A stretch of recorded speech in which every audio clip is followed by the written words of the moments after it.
In 1857, the Seagram Distillery was actually part of Granite Mills, which was a combination flour mill and distillery.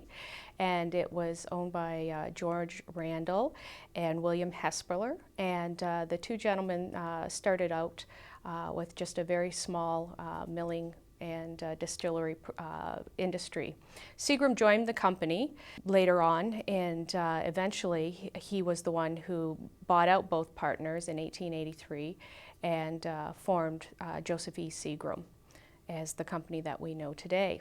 By 1883, Seagram had the sole ownership of the company, and at that point he decided to drop the flour mill and to focus solely on the distilling. He also introduced his two sons into the business, Thomas and Edward, and the two of them, along with their father, then expanded the company to be Joseph E. Seagram's and Sons.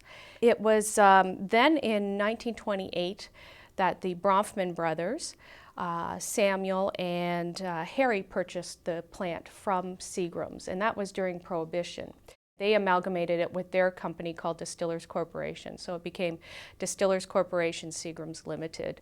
So they began then to build the company, and they carried on with the Seagram's name because it had such a really good reputation already in the U.S. markets, and they wanted to continue that. So fast forward to the 1980s, and we start to see changes and shifts and fluctuations in the market.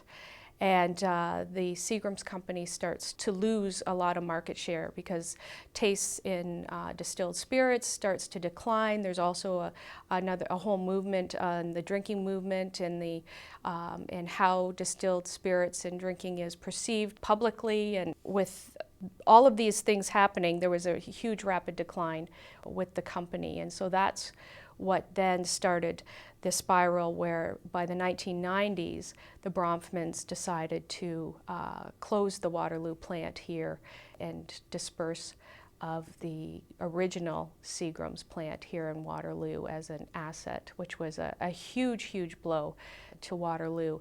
And so by 1992, the plant as we know it, that used to be in Waterloo, had closed. In 1993, after the plant had closed, there was a devastating fire on the grounds here. All throughout the whole history of the Seagram Corporation, working with flammable materials, there had never been a massive blaze that was uncontrollable during the whole time that the plant was here until after it closed and it was vacant. And in July 1993, there was a huge fire here, and unfortunately, a lot of the buildings were lost during that fire. At one time, there was about 11 acres of land that was taken up by the Seagram plant. Many of it was with the barrel warehouses. There were some small barrel warehouses and large barrel warehouses, and they had different capacities.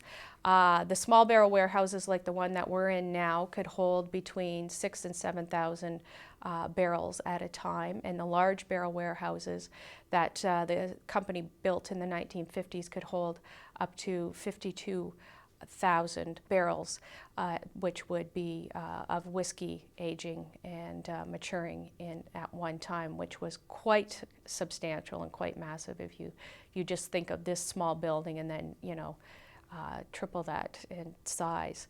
So along with buildings that still survive are this barrel warehouse number 5. We have the across the road the Remax building, which was an original machine shop building, plus it had had other functions and uses, as well as Soleil Restaurant.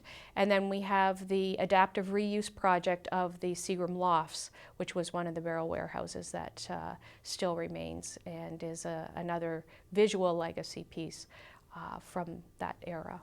The uptown area here was quite small, obviously. I mean, you had your flour mill, and you had there would have been Waterloo manufacturing in the uptown area. The whole uptown area of Waterloo was a huge manufacturing hub, and so you had Globe Furniture, who did beautiful carvings You had Canada Barrels and Kegs, which made the barrels for Seagrams. You had Waterloo Manufacturing, what was manufacturing agricultural equipment. Plus you had the flour mill, you had Union Mills, which was a huge flour mill. Because, you know, just like Seagrams, they took advantage of the waterway that was coming, the natural waterway that was coming through here to power their factories.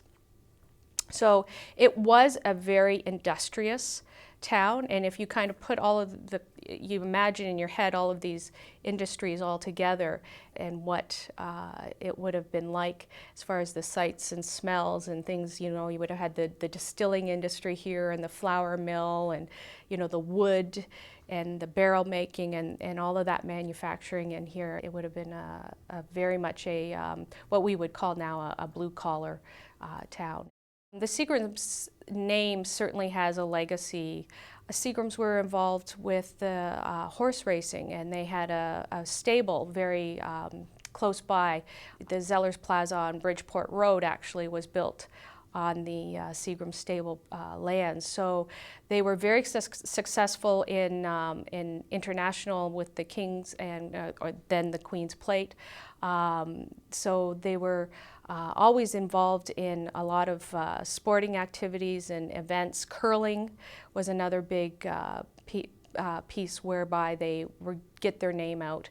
And also just locally, they were very philanthropic with donating land and being involved in a number of local places. For example, the Berlin Waterloo Hospital, which was Joseph E. Seagram was involved in the inception of that, which is now the Grand River Hospital. Also, too, the Sons were involved with Canada Barrels and Kegs and a number of the other corporations. The one son was also involved with the establishment of the Westmount Golf Course. The band shell was a donation from the Seagram family as well. We have, there was funds for the Seagram Stadium. One of the biggest legacy pieces that Seagrams has had an effect on Waterloo is in fact our own corporate colors, which are black and gold, and those were actually taken from the Seagram racing stables.